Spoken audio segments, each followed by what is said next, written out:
Hello, I'm Sebastian. Welcome to 9 Nar Trees podcast. Today, I will summarize and review the book. When I Say No, I Feel Guilty by Manuel J. Smith is a practical guide to building assertiveness without turning into someone you do not want to be.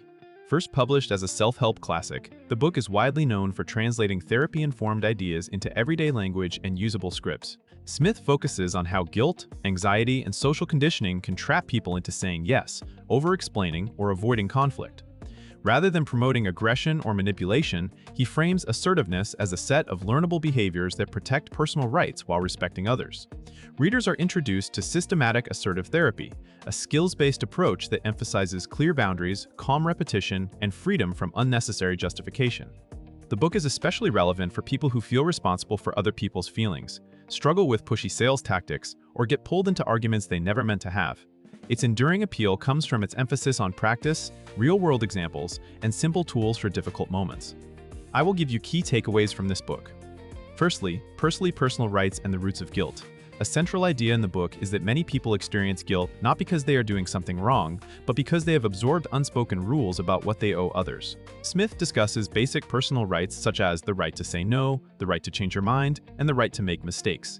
These rights sound obvious, yet they often collide with family expectations, workplace dynamics, and cultural messages that reward compliance. The book connects guilt to fear of disapproval and to the habit of seeking permission for normal needs.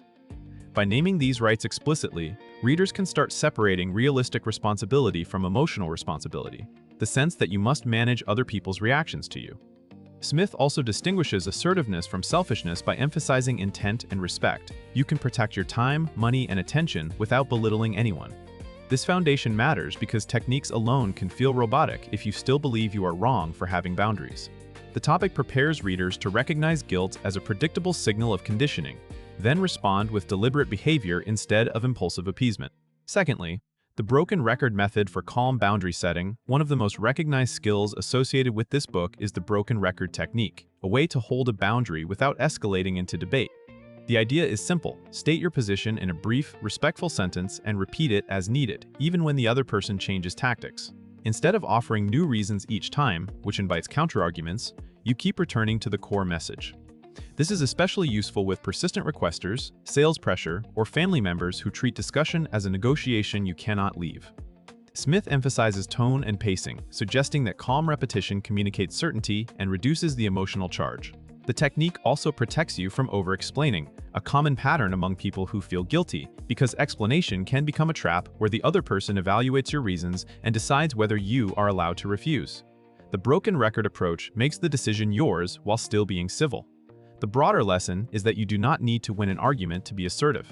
You need to communicate a clear boundary and maintain it consistently. Thirdly, fogging and handling criticism without defensiveness. Another key skill presented is fogging, a way to respond to criticism, sarcasm, or baiting without becoming defensive. In everyday conflict, people often feel forced to either fight back or surrender. Fogging creates a third option: acknowledge any possible truth in what the other person says while still holding your position. For example, you can agree that they are disappointed, or that your choice may inconvenience them, without agreeing that you are wrong to choose it. This reduces the payoff of attacks because the critic does not get the emotional reaction they were seeking. Smith frames this as emotional self-protection rather than manipulation. It keeps conversations from spiraling into insults, justification, and counter-accusation. Fogging also helps in situations where the criticism may be partly valid, allowing you to accept feedback without collapsing into shame. Combined with assertive statements, it supports a steady posture under pressure. The deeper value of this topic is learning to separate your self-worth from someone else's opinion. You can stay respectful, stay calm, and still decide what you will do next. Fourthly, assertive inquiry and negative assertion for mature conflict. Beyond simple refusal skills, the book explores ways to engage conflict constructively. Assertive inquiry focuses on asking calm, specific questions when you are criticized or accused. Instead of arguing, you request details. What exactly is the concern? What behavior is being referenced? And what outcome the other person wants? This turns vague blame into concrete information, which is easier to evaluate and respond to. Smith also discusses negative assertion, the ability to admit an error or shortcoming without excessive apology or self-attack. Many people either deny mistakes to protect pride or over-apologize to avoid rejection. Negative assertion models a balanced response: yes, I did that, and I will address it, without adding dramatic guilt or inviting punishment. These tools are especially useful at work, in close relationships, and in parenting because they preserve dignity on both sides. They also prevent escalation by shifting the focus from winning to clarifying. The topic highlights that assertiveness is not only saying no. It is also the capacity to hear feedback, negotiate when appropriate, and take responsibility without surrendering personal boundaries. Lastly, stopping manipulation traps and breaking yes habits, Smith examines common interpersonal traps that keep people stuck in automatic compliance. These include loaded questions, implied obligations, and emotional pressure such as disappointment, anger, or appeals to loyalty. When you feel guilty, you may respond to pressure by explaining, bargaining, or offering partial yes answers that still drain you. The book encourages readers to notice the pattern, request, pressure, justification, escalation, and eventual surrender. Techniques like the broken record and fogging are presented as antidotes, but the larger goal is habit change. Readers learn to pause, choose a response, and tolerate the discomfort that comes with new behavior.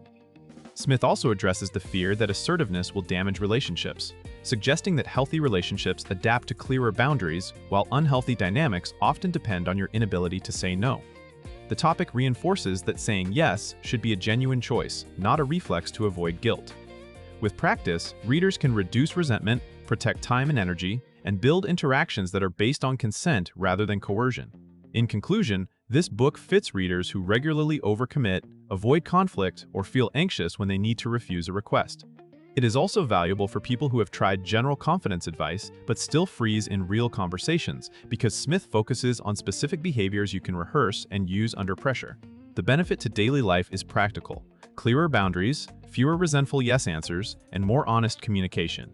When you can say no without lengthy defenses, you protect your schedule, finances, and emotional energy.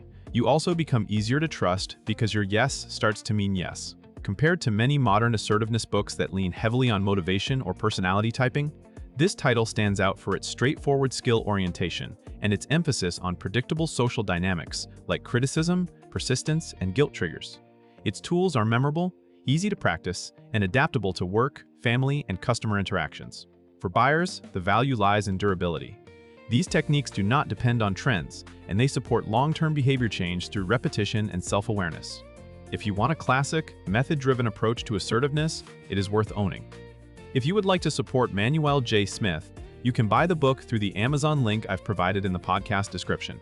After reading the book, please let me know what you think and share your thoughts. See you around.